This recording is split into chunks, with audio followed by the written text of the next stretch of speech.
What's up guys? Welcome to AnimeKouhai. In today's video, we will continue to discuss Chapter 4, Volume 7 of the light novel, entitled The Second Confrontation. This video is the third part of our Tensura spoiler video series. If you haven't watched the second part, feel free to visit and check out the playlist on this channel. All pieces of information are derived from the light novel, and you can find the link in the description below. Now, let's get to the video. Rimuru has made it clear to his staff that if it turns out into a fight, he wants it to be a duel between Hinata and him. And no matter what happens, they have to do their best to avoid casualties on either side. And that is to avoid killing any of the paladins as well. But they couldn't imagine how horrific the situation would be if they were to take casualties on their own. In an effort to avoid hurting the paladins, this potential scenario ignited some more debate among Rimuru's staff. It is for this reason that they have to work out for the best possible approach. Rimuru is thinking over to set up a trap or something that could somehow delay the arrival of the 100 paladins to ensure a one-on-one fight between him and Hinata. Shion came up with an idea and suggested that her group Team Reborn could engage the paladins. Team Reborn happens to consist of exactly 100 YOMEGAERI members. Each YOMEGAERI has a threat level of about C rank only and is no match for an A ranked paladin. They could match the numbers, but in terms of strength, the difference is like night and day. Rimuru seemed to have doubts about Shion's idea at first, but it eventually cleared his hesitation when Benimaru tried to defend it.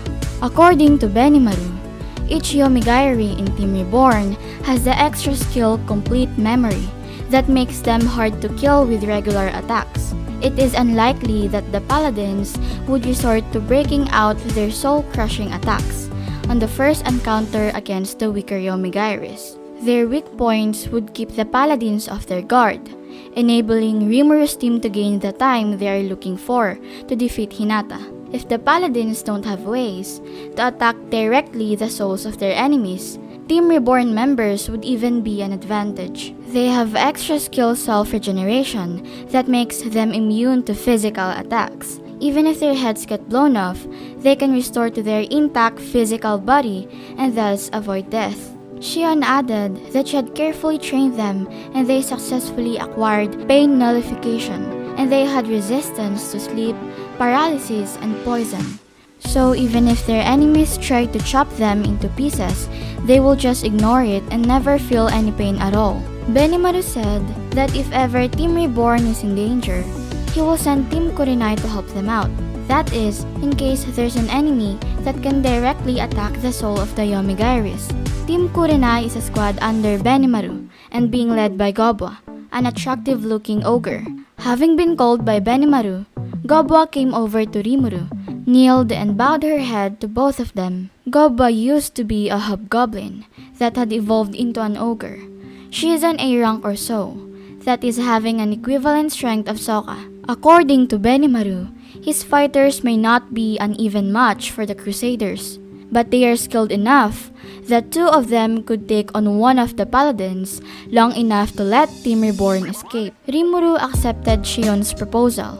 Now, they have Team Reborn to delay the paladins, and the Team KURENAI to serve as emergency backup.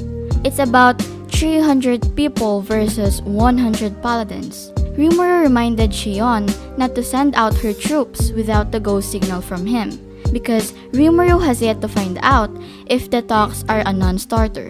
But in case their enemies start to make any suspicious move, Rimuru advised Shion not to hold back and check with him via thought communication first, and then she could take the action. Rimuru decided to have Diablo, Ranga, Hakuro, and Gabil to focus on Farmus.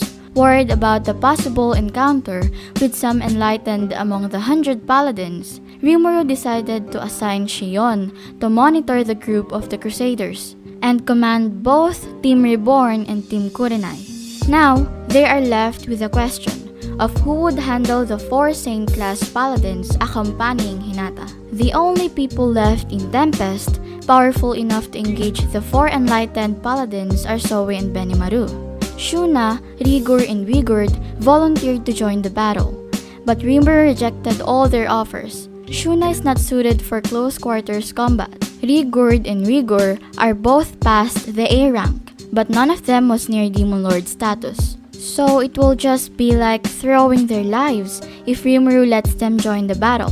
Benimaru insisted that they are more than enough because Soe and him could engage 2 of Hinata's companions. Rigord countered Benimaru by saying that he knew Benimaru's team was powerful, but it's not good to underestimate their foes. The debate among his staff started to heat up when a loud noise on the other side of the door was heard. Someone barged into the meeting room and it was SUPHIA and ALVIS, 2 of the 3 lycanthropers. They wanted to participate in the meeting and the door was finally opened to them. ALVIS asked for apology for their sudden visit and for SUPHIA's being rude in barging in. They tried to kneel in front of Rimuru, but GOBWA was still trying to drag them out by the ear. Benimaru raised a hand to signal GOBWA to release them so they can approach Rimuru, but Diablo blocked them by standing between them and Rimuru. Benimaru seemed to trust them, but Diablo stared at them with suspicion. If Rimuru ordered him to, Diablo would have chopped their heads instantly. But Rimuru asked Benimaru and Diablo to step back. Kneeling in front of Rimuru, ALVIS and SUPHIA begged Rimuru to give them the chance to repay the favor Rimuru gave them. They know that Rimuru will be dealing with some of the 10 great saints, so they came to help out. Rimuru finally accepted their offer. Raphael Sensei calculated that this approach was likely the best course of action to take to avoid casualties. If Hinata agrees to talk, it will be fine, but if not, it will be a one-on-one duel between Hinata and Rimuru. If Rimuru loses, everything will be meaningless. According to Raphael Sensei, Rimuru has a good chance of victory, but Rimuru seems to doubt Raphael's calculation because Raphael tends to make errors on the side of overconfidence. Since she believes too much in Rimuru, Rimuru is afraid that Raphael Sensei is miscalculating his chances. But whether he fully believes in himself or not, all his friends certainly do, so he just needs to stop wavering and just keep going. Before dismissing the meeting, Rimuru made sure everyone to be fully aware that at any point in the battle, if they found themselves to have trouble keeping themselves afloat, Rimuru wanted them to immediately focus on annihilating the enemy. The lives of their allies are their first priority. If any of them get themselves killed, everything means nothing. Rimuru expects everyone to make it through the battle alive, just as they always do. Her trip to Tempest was proceeding along well for Hinata. She had already rendezvoused with 4 of her paladin subordinates soon after departing. They are Bacchus, Arnau, Fritz, and Lyrus, her paladin commanders. Hinata was shocked to learn that they had been following her, when in fact she was just going there to talk. She said she was the one who provoked the Demon Lord, so it was her own problem, and other people had neither any responsibility nor any involvement in it.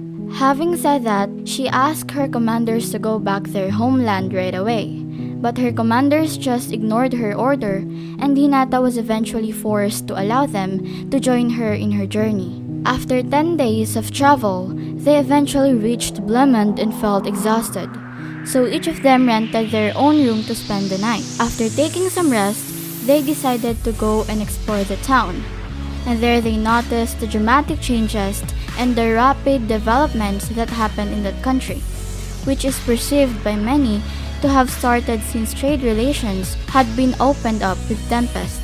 They found out that the markets were packed with people, despite the winter weather, and all sorts of strange and unfamiliar merchandise was available. The inns, spaced every 25 miles, offers lodging, excellent food, and a variety of dishes, which is perfect for travelers like them. They saw people with different outfits, and those high-quality weapons and armors looked monster-derived. They had trouble believing their eyes, because everything they saw was almost too luxurious for a small country like Blemund. One of Hinata's commander, Lyrus, was shocked and wondered that all this prosperity was the result of doing business with the Demon Lord. This started to create Hinata's impression that Rimuru aspired to peacefully coexist with humans. Fully rested and recharged, Hinata's team continued the trip the next morning. They were expecting to see monsters on their way to the forest of Jura, but they couldn't help but astonished when they saw the barrier deployed over the entire highway and the magical devices that had been installed every 6 miles or so to power it and prevent any nearby monsters from wandering the roads, which made the journey extremely safer for travelers. Just recently, Hinata had heard reports that Rimuru was carrying out large-scale construction project in the forest. Seeing it for herself, she was surprised that the forest of Jura, which had been so forbidding to humans for so many years, was now accessible as a city park. Along the way, they spotted a group of hobgoblins that were riding wolves up ahead, patrolling the highway. The hobgoblins approached them in a friendly manner and briefed them on the rules all travelers need to follow on the highway. No garbage dumping, no fighting on the highway. They can use the drinking fountains located every 6 miles on the highway when camping overnight. If you have the money for it, inns are located every 25 miles. If you see anyone in trouble, report it to the nearest patrol station. All in all, the rules went into so much detail that Hinata's party could hardly believe they were enacted and enforced by monsters. Before leaving them, the patrolling hobgoblin told Hinata's team to let any of the highway patrolmen know in case they ran into trouble. Greatly amazed that everything was well organized, Hinata was impressed with Rimuru's way of administration, and she started to have doubts about Rimuru's message asking her a duel. She is wondering why Rimuru wants a one-on-one fight with her at this point. Hinata is hoping that Rimuru will accept her apology the next day when they arrive in Tempest. That's it for this video, guys. If you haven't subscribed yet, please subscribe and click the bell notification icon so you will never miss the upcoming continuation of Tensura spoiler video series. Thank you for always watching my videos and supporting my channel. Shout out to the top 10 commenters on my previous video. Shout out to Mr. Kase, Sphere Dynasty, Peanut, Ian Jefferson Abad, Zyrene Apple, Kishimoto, Ara Ara, Romel Babar, Haratan Reyang, and last but not the least, shout out to Mooncake. I'll see you guys in the next video.